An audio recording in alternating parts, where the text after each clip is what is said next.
right, guys. So without much ado, I'm going to first quickly introduce a very special guest. Today we have on House of Experts, Chaya Momaya, who's, as most of you know, celebrity grooming and image consultant. Chaya has worked with some of the largest brands in the world, some of the biggest celebrities. Some of her top brands include BMW, Volkswagen, Christian Dior, Poke and Paul Kitchen. So it's really a range of diverse products that she's an expert at positioning. Of course, her work has been recognized by very many industry bodies in addition to individuals. So she was awarded the Kutch Shakti Nari Ratna Award, and the Woman Super Achiever Award, and the Star Youth Achiever Award. So many awards to her credit. She's also been very actively involved with the Femina Miss India contest and the Femina, Pantaloons Femina, and the Bombay Times Born Glamorous workshops.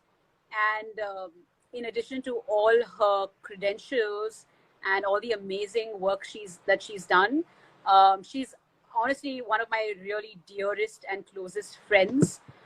Started off as a mentor to me. So in my early to mid 20s, when I was nobody, I had no Harvard degree, I had no company, no nothing, but she really took me under her wing and invited me to so many of her events. And just by being around Chaya, you learn so many things. So Chaya, a lot of who I am today, I completely credit to you. So thank you for being a great mentor. Knowingly or unknowingly, you've had a really deep impact on my life. And I genuinely thank you from the bottom of my heart. I might not have thanked you before in person, so I want to use this opportunity to first thank you.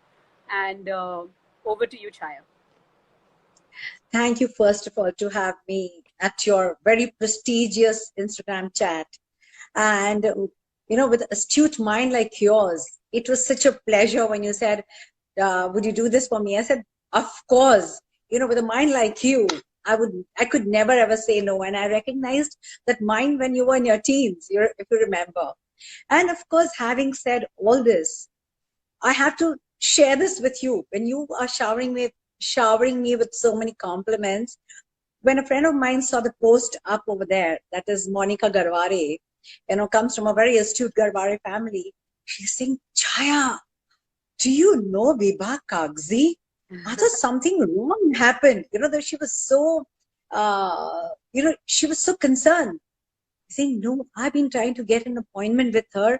It's just next to impossible. And she's one of the best brains we have in the country. That doesn't end there. There's another friend of mine, Tanmay Patnaik. He messaged me, wow, Vibha Kagzi, the brain. So, it's just that I'm more aware of you as a friend who has a very sharp mind, but all the other adjectives all automatically followed me when they saw your picture with me. So you can imagine what a compliment that is. Okay, so great. We've got the best combination of beauty, brains, and astuteness right here on today's show. Yeah. And with that, I'll kick off the show with my first question to you, Chaya. And since we are an education and careers related organization, I always like to talk about people's past, because I'm always curious about how things started. So tell us a bit about your childhood. What were you like as a kid? Early influences? What did you study? Just take us flashback to the past. Okay, I was initially brought up in Burma, in Rangoon, because my grandfather, my family owned some shipping yards and rice mills. So, we've always had a connect with the diplomats and some of the, important VIP, politicians and a few of the royal family. And I was always taught how to speak to them. There were high teas, and coming from a very industrious background like a Kutchi community. We are basic farmers, we are basic banyas, but this was a different part of our life altogether. And yes, my grandfather was very particular about how we were addressing people, how we spoke. So at a very tender age, I was, taught a lot of things without me thinking that I'm absorbing it, of course. And that's how my grooming automatically began from there. how to speak to people, how to address them. And also, I have to mention this to you. My mother was a very stylish lady in Burma. She had all the French, all her friends were French, and she couldn't speak English that well. But yet, she communicated very well through her body language, the way she threw a bomb. So all these, you pick up from a child. The first formative years of a child is when you pick up all these. So coming back from this, then I went on to study in a school in Mumbai, Lady Vasanji. And then, of course, I was asked to go after the boarding school to get me really grounded. So I went to Gwalior Scindia Girls School, the women. So I learned a lot of good Hindi language over there. And I met a lot of royal family around me. So automatically, I'm not trying to be pompous, but it made me very comfortable with them because they all had their own adab, their heritage, and they spoke like that. I never had a day's issue about how ordinary, life would be. But this was beautiful, and so I studied there. Then I came back and I went to Jamnabai Nursery, and of course, then I did my psychology. I majored in psychology from Mithibai, and because I've always been a people's person. Okay. I don't like to socialize as much as my appearance shows that I'm a party person, but I'm not. I like to dress up. I like to look good because I always feel when you gift wrap a present, it has to be beautiful. Even if you're giving a solitaire, it has to be gift wrapped. So I'm not calling myself a solitaire, but I'm just saying that I love wearing good clothes. I love to dress up. I love to project myself well.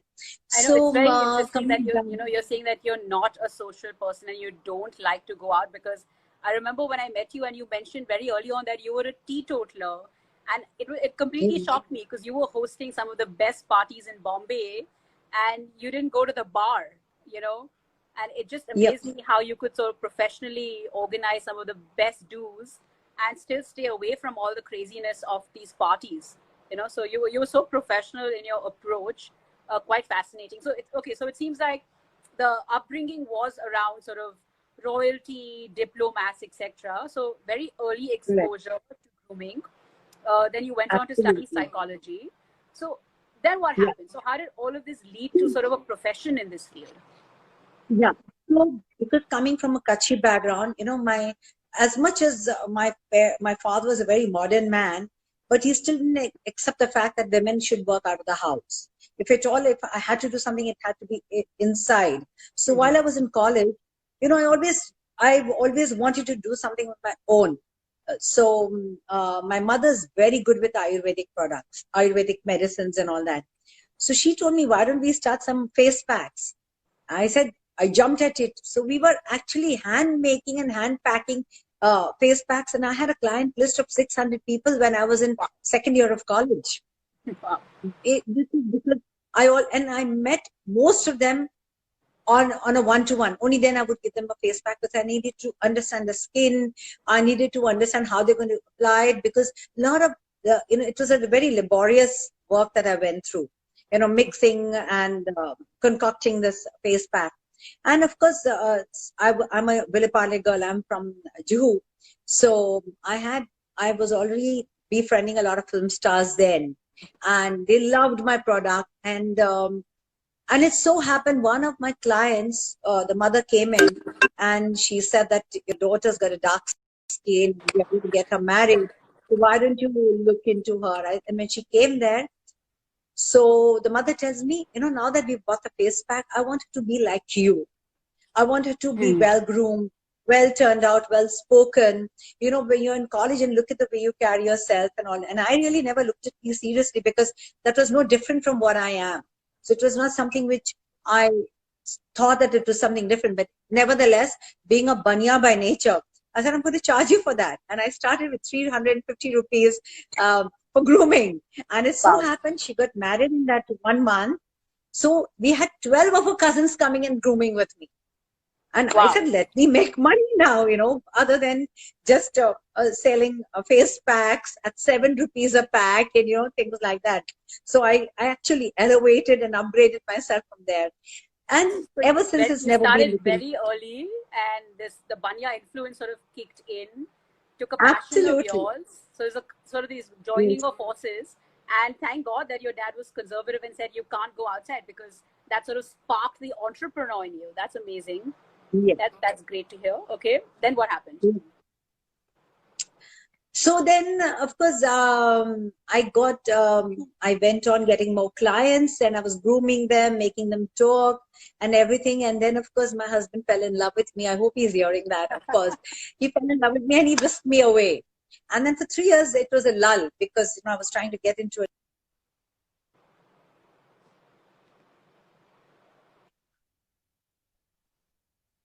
So I was trying to get into a new life, and all of a sudden I said, no, I need to get back because I cannot just sit doing nothing at all. And my husband's family comes from a lot of brains, education, chartered accountant, they're all professionals. And I felt like a twitch over there, honestly, because I wasn't doing anything.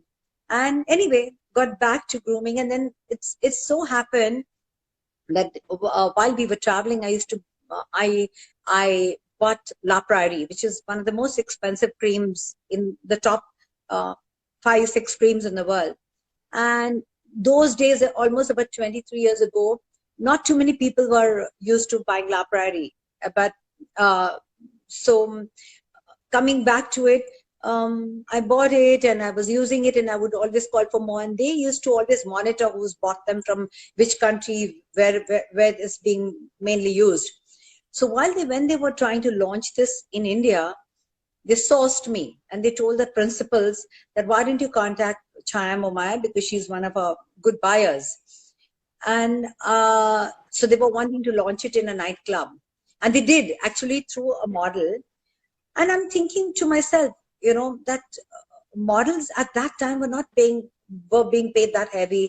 They're not going to use the product, and who uses La Prairie in a nightclub? They're not the type. They're not even bothered. They're all young. They have a taut skin. Why would they want to buy a La Prairie? So I said I would like to launch it in a royal room. So it had to be a Taj at the princess room, because all the princesses is to meet over there. And I said I would launch it near the sea, because all your products have diamonds and pearls in it, so it connects immediately. And I had about 26 women sit down lunch, and I launched it. It became a sort of a success, not instant success, because it was a very expensive product, and to get people used to it was a time, but it did well. And they copied my same theme back in New York. They had the lunch near the garden pool, and they did that. And that was the biggest compliment for me. And I've never looked back after that. So eventually all the big brands came to me. So that was your first one, huh? That La Prairie was your first brand. Yes. Oh, okay. Yes. Yes. I'm glad to hear this. I actually didn't know this story. Fantastic. Because after that, you went on to work with several other brands, and you organized, some of the biggest parties, some of the biggest bashes. I've had the pleasure, you were kind enough to invite me to so many events. I remember the Bombay Times 10-year anniversary bash was such a huge, large-scale event. So tell us what goes on, what sort of detailing goes on behind these events. I know I remember the China House launch, where you had someone personally come in and deliver a card from the China House. And I mean, it's not just with all exactly. So, there's a lot of strategy that goes behind your events. The Rohit Bal fashion show, where you had these red roses all over. So tell us a little bit about, what goes on in your mind, and the minute a brand comes to you, what do you think about? How do you sort of even start strategizing? Okay, so it's a very good question, because a lot of people think it's just about a party. It's not. Yeah. It's not a social gathering, only for one reason, Biba, because the clients are spending so much money. So it's not a drinking night or a socializing night, and not the kind of people or the guest list which are just out to party. These are serious people who are invited. And when you are inviting serious people, you have to keep one thing in mind: they're all well-traveled, well-educated, well-informed. So you cannot just dish out anything and say, here, this is what it is. So a lot of planning goes in. About the first begins with the invitation, the presentation of invitation of the product. Like, say, for example, I launched the Rare Earth, which are fancy diamonds, which are, each diamond was 20 crores and above. Wow. Now, anyone would have just done a catalog and send it. I got into the cover of the book. So I have to share this very funny thing with you. So while I was designing and also coming back to it, when I take up some work, I always tell them it is going to be me through and through. I don't want anyone interfering. If you're ready with it, I have no problem, because at the time too many cooks spoil the soup. It's like that. So coming back to rare earth, so I told the lady, the Indiamco people behind it, I said, see, the cover has to be pristine white and textured, because that's where the diamonds come from, a textured, a coal mine. I didn't want it to be black because the colors don't stand out in that. Okay. So they said fine, and all that. Then I was traveling somewhere. So the printer comes and convinces the lady that, you know, the book will get the catalog will get dirty.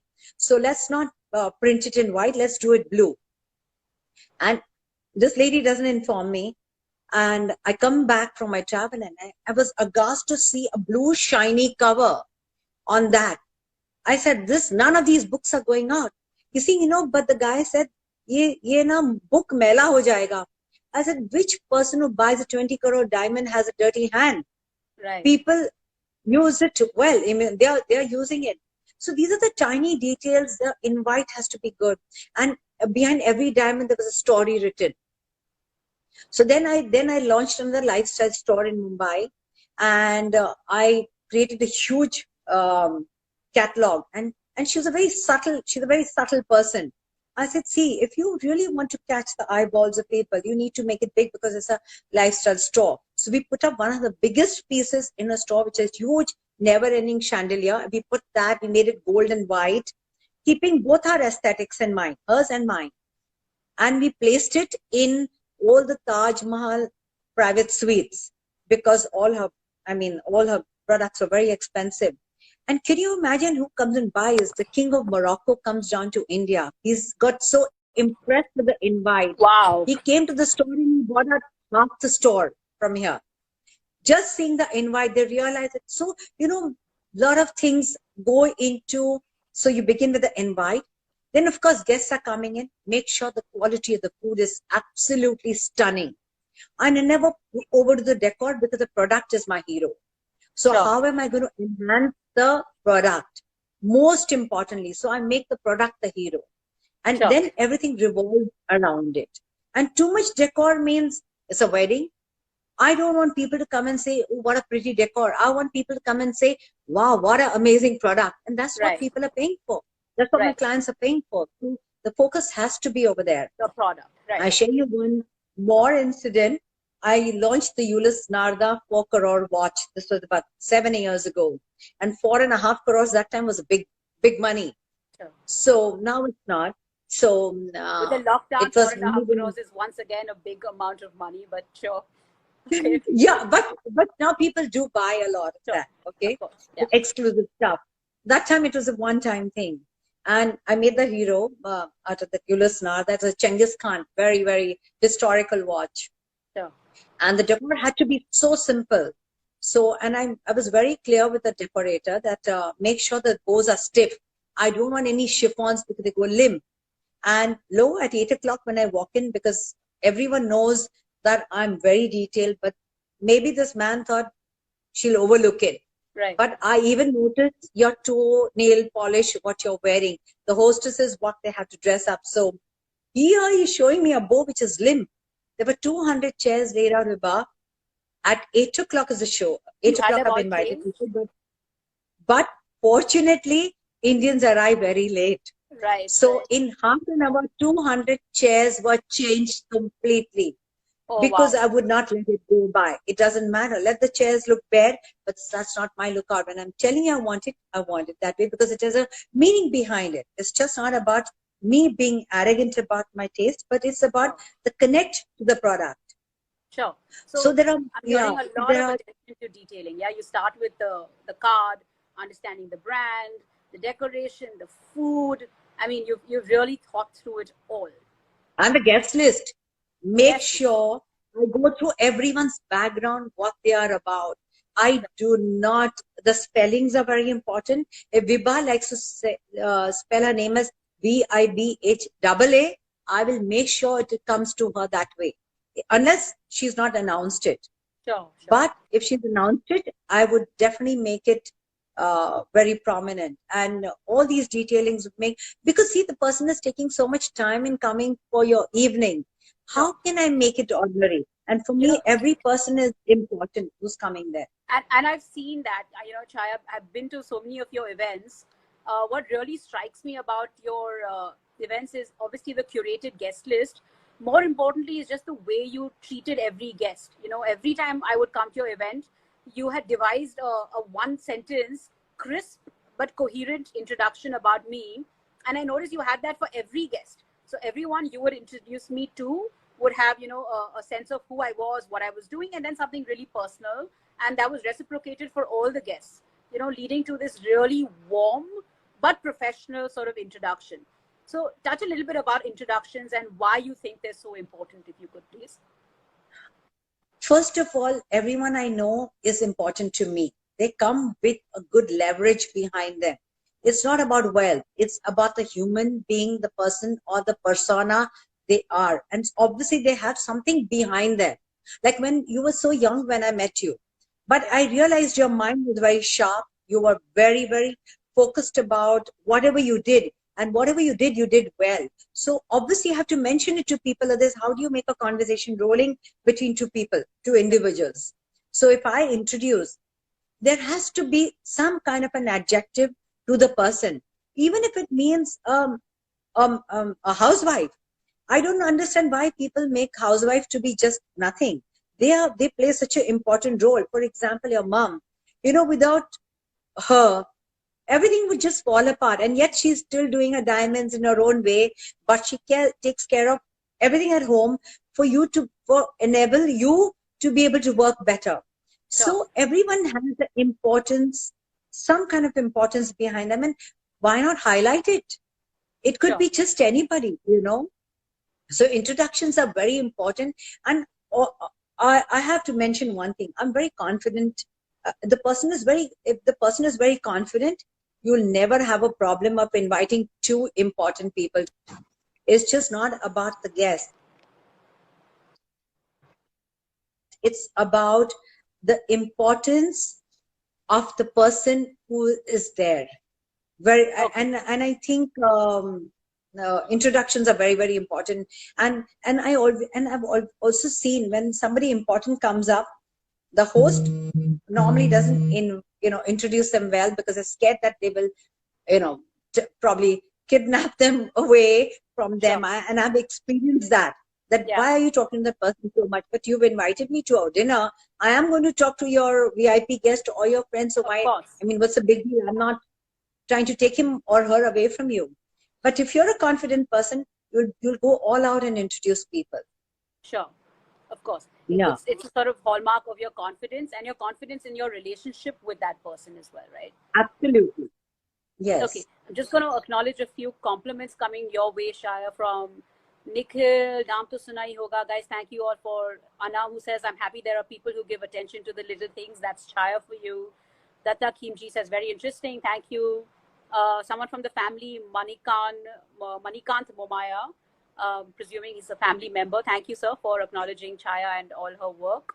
And I really hope Nirmal is watching because, Chaya, I'm a big fan of yours, but I'm a slightly bigger fan of your husband. So I hope he's watching. We have a similar we make no secret about that. You know this about my rapport with your husband.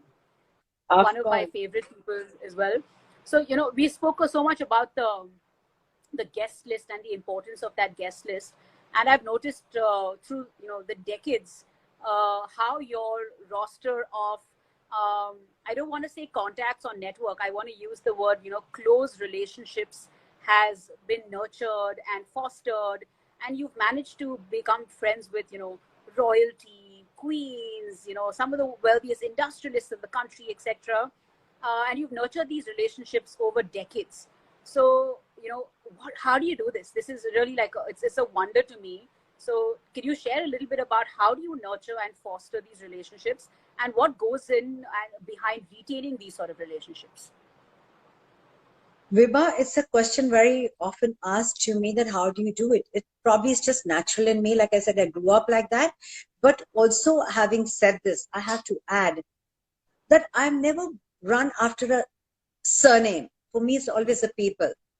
And I've never, fortunately, with me, I've always been a self-made person with the support of my husband. somewhere he supports me emotionally, so I have been able to grow. And also, and I don't like to pile on to people and start uh, you know uh, enrooting myself, making way in their family. I let it happen Okay. organically. I've never asked anybody till date, fortunately, to introduce me to so and so. It's always been organic. If I wished for it, I will find a right way to know the person, but I will never go through anybody just because a person is a VIP or important or anything like that. And when I do get to meet them, I let them be. I don't pour into their private life. I do not like to, impose myself on them in any form. If they've had a party, I will not call them up just around that party time. Okay, oh, lovely, just to Right. To get get their the invite. attention. Let them be. If they like you, you will be on the guest list. And Sure. if they like the way you are, they will want to befriend you.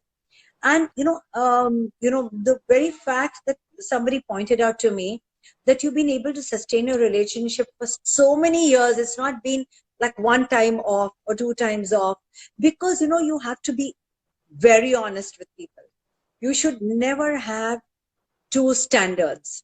The time, and everyone's smart. And my one thing, Vibha, I always felt that if I think I'm smart, the person I'm talking to is probably 1,000 times smarter than me. So Sure. when I humble myself in that way, automatically you do not come into the arena to, to prod on their private life. Sure. And nobody likes it, the way I would, some of my friends have beautiful homes. So one of the very close friends told me, "Can I go and see her home?" I said, "See, would you like just random somebody coming to your house and seeing your home? So what if it's the most spectacular, expensive home?" Sure. I said, "Don't ever do that. Mm. So don't have that thing in mind about how do I grab that attention. I just let the person be. If they Okay. like me, they call me. If they like me, they'll continue the relationship. If not, and there are a lot of people, who try to break relationships, but you have to stand firm. You have to be what you are. You have to be loyal. And the first and the most important thing is loyalty to Sure. me. It doesn't matter what the other person across has done, but if you're loyal, you will stick by that person through thick and thin, and which is most important. Which I I have mean, actually then seen, nothing which comes I've my seen you way. do. Over the years, I've seen you do that. So, what I'm hearing is, sort of keeping a distance, sort of not getting.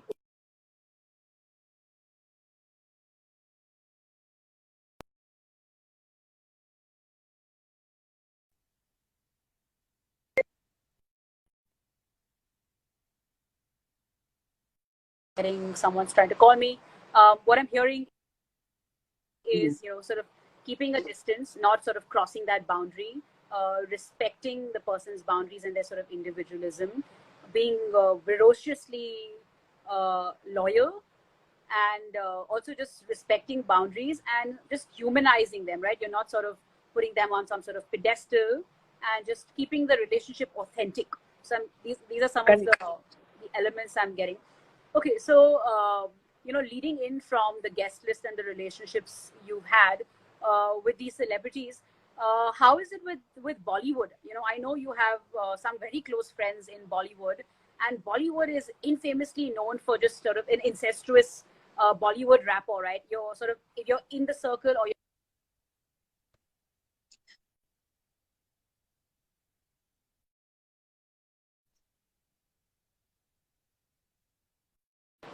you obviously you don't come from a mainstream Bollywood sort of family. So how have you nurtured those relationships specifically? If you could just touch a little bit upon that. Yeah, some of them I've known them in college days. Other than that, I've built up a relationship organically, like I said. And when you don't impose yourself, you don't start using them for your purpose, don't start demanding and start posing. That's another thing. When people meet a celebrity, they start putting up the pictures, Right. Instagram it all over, and they start imposing, come on, I am not I'm not, I have to be important to myself also. And you have to respect two people's relationship. And without asking them, you can't start telling them, start using the pictures just anywhere and everywhere. That was one thing. And language. most importantly, if you know, and film stars are very smart. They meet hundreds of people in a day. They're meeting all variety of people, so they're super super smart. Right. And and what they don't like is when people start taking favors out of them, unnecessary favors, just because they're close to you. And fortunately, I've never done that. Even if somebody has asked me, I've gone through a more professional way if they need to be connected. But I've never taken my relationship further and saying, please do this for me and please do that for me, even if it's charity or whatever. Unless it helps them, I'm not going to get involved. And a lot of people, they look at their own interest first before somebody looking at their interest. For me, it's the other way around. If it works for the film star, whoever I know, then I will take the project. And first thing I'll put it across that this will work for you if you are ready to do it, but never imposement. So I think those are things that are very important. Okay, you're always thinking about the other person and sort of what value can you add to the other person's life. Okay, great. That's I think very beautifully expressed. Yeah, so like a small thing. Now my son is into movies. He's running a production house, Jugaad Motion Pictures, and he could have easily asked me, "Mom, please introduce me here, so and so and so and so," but he's never asked me, and he's never wanted to go through me. He's saying my work has to speak. So it's already ingrained in our family that you become your own and get to know the person. And also, secondly, people have asked me, the film star has asked me, why don't you ask a son to meet us? I said, let him come on his own. His work has to speak and bring himself to you. I don't want to be the middleman. So that also is a comfort zone for them, that she's not trying to impose her relationship with us, trying to promote her son in any form. You're not so that using your contacts and your friendships, not even for your own son. Yeah. Wow. Okay. I never use. Yes. And if you're watching after Dad and Mom, you're number 3 on my list, and he's an absolutely well brought up guy, Chai. I'm so proud of you and him, because he's like a warm guy. Every time I meet him socially, he just, I met him at a restaurant once, and we were sitting many tables apart, and I didn't want to disturb him because he was with his then fiance, and he left the table, he got up, he came to our table, he acknowledged my mom and dad and me, he sat with us for 5 minutes, had a very nice conversation with us, and then politely excused himself and went back. And that interaction with Dheer has left a lasting impression on us. And of course, it's thanks to the amazing parenting that you have bestowed on him. So, we've spoken about all these people you've interacted with, etc. Who inspires you? Who inspires Chaya Momaya? Very curious to know that. Honestly, first is my husband. I have to give this credit to him. That I met him in 86 till now. The man has been so supportive, and he's always correcting me in a nicer way, always showing me the right path, always supporting me. Never has he ever questioned me about anything. And if at all there's a question, is only for him to understand how I'm going to take this forward. And the big support comes from him, honestly. And when it comes outside the family, and of course I have to tell you, I've been very lucky even getting a daughter-in-law like Dargai. She's been fantastic with me, because we connect our minds together. That is a recent, that's past 5 years now. They got married just 8 months ago, but I've known her for 5 years, and we inspire each other. She's a very dynamic personality herself. That is one. But outside the family, there has been Rajmata Gayatri Devi. I don't want to sound cliche, but it's a fact. Long back, in about around 90s, I met her. 90, to be precise, 1990, I met her, and I connected to her. She was sitting all by herself at CCI Club, and the member had not come. Her friend had not come to sign on, and I'm not a member of the CCI. So I knelt down. I said, Namaste Rajmata ji. Saying, how do you know I'm Gayatri Devi? I said, I studied in Gwalior, so I do know the royals and what they are. And you've obviously been iconic. The most beautiful woman in the world. You've made India proud, even with your other sensibilities other than the beauty. He's saying, dearie, come and sit with me. I said, yeah, but you're not having anything. Saying, I'm waiting for this friend of mine and he hasn't turned up. Look at the lazy lump that he is. And she spoke so casually but with that royalness in her. And I requested my friend, I said, some whiskey for her. And thereon our friendship began. The next day, of course, she took my number. There were no mobiles that time. She called me up directly on my landline, and my father-in-law picks up the phone and says, I'm Rajmata Gayatri Devi. So he just mocks at me. Some Rajmata Gayatri Devi has called you.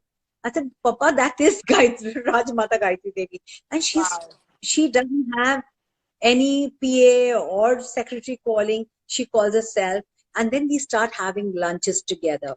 And I learned so much from her of the royal background that she came from, and yet being so humble and yet being so humanly, Sure.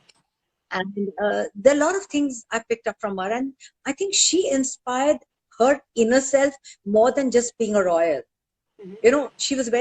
I remember she was wearing a chiffon sari, and we were sitting in the sea lounge, and there were very few speedboats. And the yellow one, see, I love the yellow one. I said, Raj Mataji, I don't want to be opulent, but that's our speedboat, our family speedboat. You think, can I jump in and just sail off to the other side? That was the spirit. Right. And that imbibed in me. I never felt the age gap. I never felt that she's so much older. She was so youthful, and she very, very generously gave so much information to me. So obviously all that things have imbibed into me, Sure. and you grew with people over the period of time. So, guys, for whoever's watching, if you've not tuned into Chaya's show on her conversation with the royals, you must tune in. I tuned into one of the shows you had with the Maharani of Baroda, and Radhika. It was absolutely fascinating. So, for whoever is interested in conversations, please do follow Chaya on Instagram and definitely tune into her series. It's she obviously has access to some of the most incredible stories and journeys of people. Quickly going to acknowledge a bunch of people. Yes, thank you, Prem Garodia. She says amazing, great thinking. We have Manoj Gursahani who says Nirmal is the most amazing guy. Thank you. We have Sushma Jain who says, wow, this is a superb interview. Ayushi who says, well said. Ufmichi beautifully said. Ratan Cheda who says, both of you have done so well. I have no words to explain. Thank you, Ratan Cheda. Utkarsha says, I feel fortunate to be privy to an invaluable trajectory of such independent, inspiring women. Okay, thank you, Utkarsha. Thank you guys all for your amazing compliments. Chaya, moving on to a question I have here from Sabahat, who says, what is your advice for someone looking to go down this career path? So, since we were talking about the career of becoming, an image or grooming consultant, how do you do this? Like for someone who's in their early teens, early 20s, what do you suggest they do? First and the foremost is psychology and understanding of people. Okay. Very, very important. You don't understand people and you don't understand different aspects of humanity, you'll never be able to get it. Because you become like a doctor. You need to know their lifestyle. You need to know the background that they come from. So you know how to shape them up. Very importantly. You cannot just start taking people and say, eat with a fork, knife, apply makeup, wear good clothes. That doesn't make a human being. That doesn't make a personality. Sure. A personality is created with imbibing knowledge into them.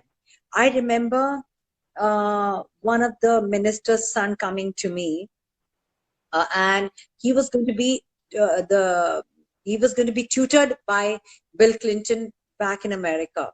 Wow. So he went to meet Bill Clinton and he said, you really need to up-portion your skills of knowledge and, understanding and learning and all that.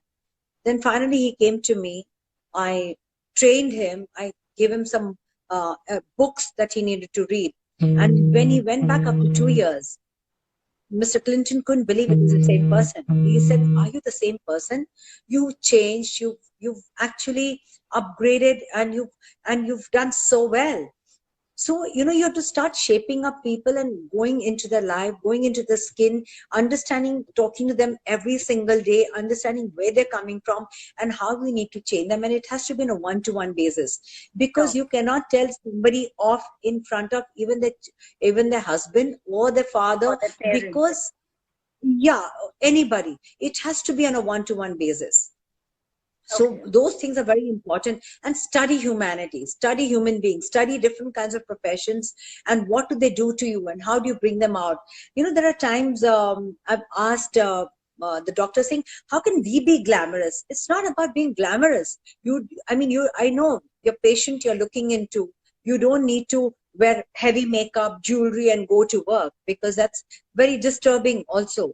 But at the same time, when you have a good haircut, dress neatly, smell good. It needn't be perfume, because the patients may have an allergy for perfume. Sure. But if you appear yourself beautifully, uh, you inspire the patient to come out of it well. Like my gynac,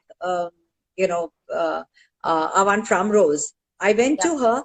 She inspired me to lose weight in 1.5 months, because she herself had a beautiful figure. She used to wear stilettos, and when she was delivering me, she came in a full fitted jeans, t-shirt, and all her hair well done. And I wanted to get back into shape in no time. So I Sure. started working out in 3 days. So everyone starts inspiring each other. Sure. So as a professional, you should be able to inspire your client, very importantly. Okay. So you sort of walk the talk. You sort of Yes. practice what you You, preach. yeah, you practice what you preach. Yes. Okay. So I heard a lot of like human psychology, understanding the human mind, understanding a variety of people, which then helps you connect with them. And then you said, of And course, walking the talk and travel, very and travel. important. Sure. Most important, doesn't matter which part of the world you are in, absorb that thing into your city. Because one thing, Vibha, wherever I go, I feel at home. I've never felt, you could be putting me in Scandinavian country in a full darkness, I Sure. still feel at home in one day, because you have to start absorbing, you have to start living that place where it belongs. And the time you start absorbing, you're already learning a lot. Sure. And that projects on your entire face. When people say you have lines, don't call it lines. It's experience which builds up onto you, and your eyes speak volumes from where you're coming from. Sure. Very important. Thank you. Sabahat, she's saying thank you. I hope that answered your question, Sabahat. Ayushi Modi says, keep it up, guys. This conversation is totally worth my time. Raju Lakshmi, fantastic interview. Glad I logged in. Thank you for logging in, Raju Lakshmi. Akshay has a compliment for you. Chaya, he says, let's just say I kind of owe my eye for detailing to Miss Momaya for her events. I'm presuming he's someone you know, Akshay G, 1987. Sandhya says, thank you, Pratap, Anjali, wonderful share. Okay, great. Thank you guys for all your comments. Hi, Sisan, I can't pronounce your name, Sisaniga. Chaya also wanted to, okay, here we have a question. I'll take this one quickly. From Naam to Suna Hi Hoga. Please share some grooming tips that we could use in our daily lives, apart from what we usually do. Would love to know more about the importance and impact of grooming in daily life. Okay, thank you. What a lovely question. So some tips for people, and why grooming on a daily basis. Okay, very importantly, what people think is only about makeup and hair. I think it's a language, because language is one thing which stays with you forever. It Sure. doesn't matter what stage of your life you are in. If you speak well, you know how to interact with people, and your language is not ordinary. It doesn't matter if you can't speak English, that's fine. But whatever you can speak well, speak correctly, and modulate your voice that you can be heard.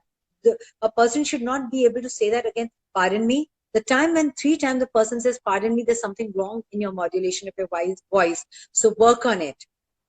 Don't use ordinary language, because we all come from a cultured background. So bring forth your culture, which is so important. And all of us have, I feel India is extremely rich in culture. Look at the kind of people we have, 28 different states with so many intersection religions and everything. So imbibe, and each one is born with a culture. So bring that out, use that language. And I don't think any culture teaches you ordinary language, which I'm not really happy about. That is one. Second thing, educate yourself at every given time. Whoever you're meeting, don't waste your time. Start absorbing, start learning. It doesn't matter who you're meeting. There's always somebody will teach you something, and go and keep that with you. And of course, your presentation. When you walk into a room, it's called the entry. And each one of us can make an entry. There are times when people have said, but I'm not tall, I'm not fair, I'm not like this. But forget it. Imagine if everyone had to look the same, how boring the world would be. If the whole world was only white, it would be the most boring place. So you're not going to eat dal and chawal every day. You're going to make a variety. So it's fine if you're short, tall, but bring out your personality.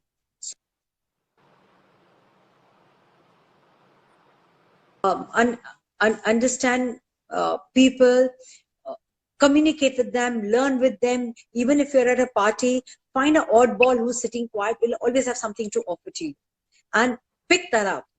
And of course, a well-groomed person is always welcome. That's the first impact that you have on people.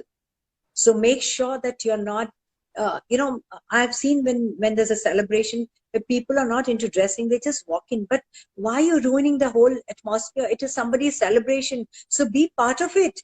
The simple, but even if it's simple, wear a star sari. I remember in school, I used to have a teacher, Mrs. Vaz, and the time she walked into the class, I would say, wow, Mrs. Vaz has come.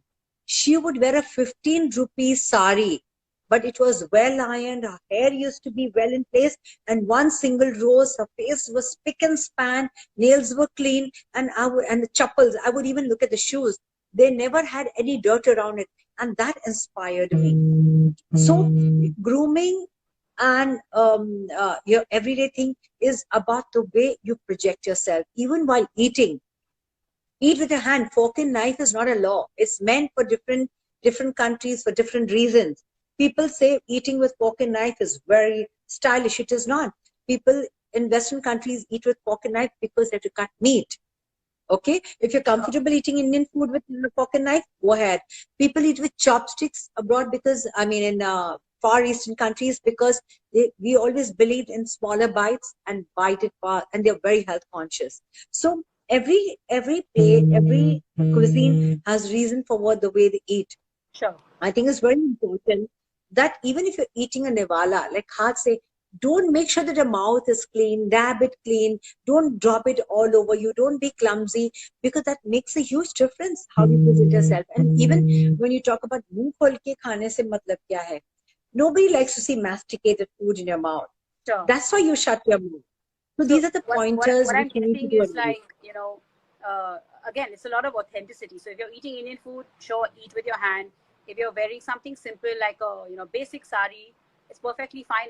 It's a lot of grace, right? Whatever you're doing, it sounds like you're suggesting just do it gracefully, and eat impeccably, and that in itself would qualify for well groomed.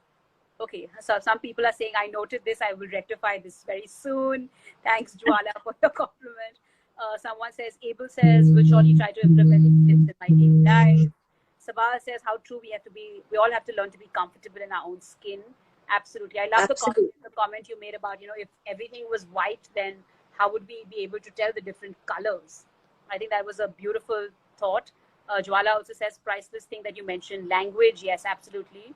Language does make a big difference, and clearly we can tell from the way Chaya speaks that her language and her style of speaking truly does set her apart.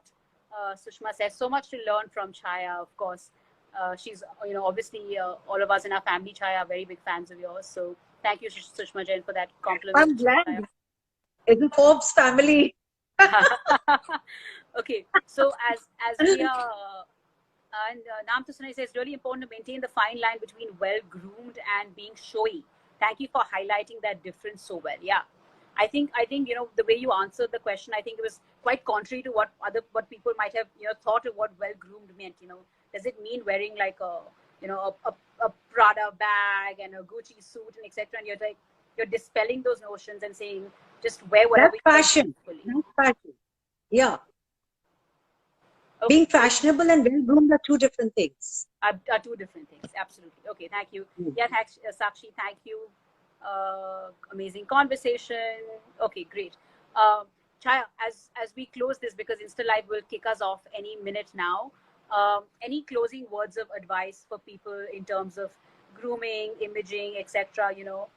What should they sort of, if they had to take away one thing from you and this conversation, what would it be?